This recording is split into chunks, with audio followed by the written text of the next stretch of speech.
d'abord. Que les masques sont tombés. Les masques sont tombés, ce gouvernement n'est plus voilé. Depuis le début, le schéma était clair.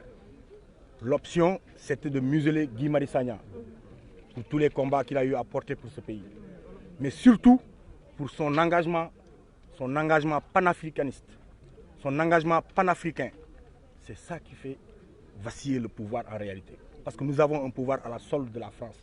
Et la réalité, c'est que Guy Marius Sagna, son engagement contre le franc CFA, contre France Dégage, contre toutes ces situations a fait que aujourd'hui il fallait le museler à un moment donné. Nous ne resterons pas faire 2 poids 2 mesures, ça signifie absolument rien du tout. Qu'est-ce que c'est que ça? Qu'est-ce que c'est que ça? Qu'est-ce que Macky Sall il veut?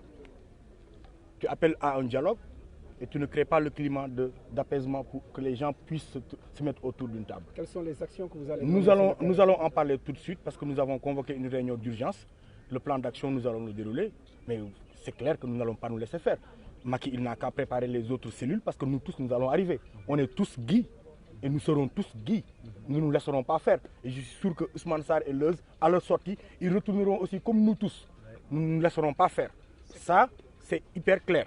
Et vous verrez le plan d'action tout de suite parce que nous allons convoquer une réunion d'urgence et nous en parlerons et on vous convoquera.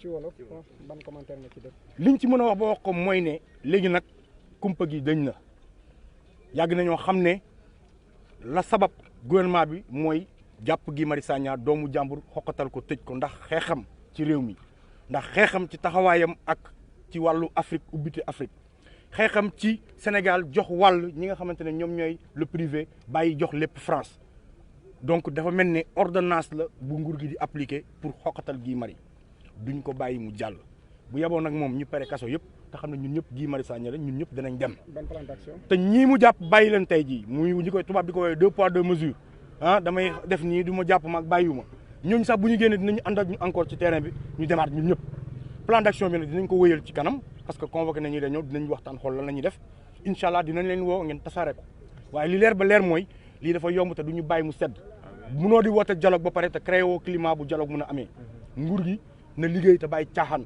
yi muy def yëfu caaxaan la te duñ ko setaan libéral doomu jàmbur yi ñu dem boo ko mënul parel kaso yi ñun ñëpp ñu ngi ñëw parce que ñun ñëpp Guy Marius Sagna lañ.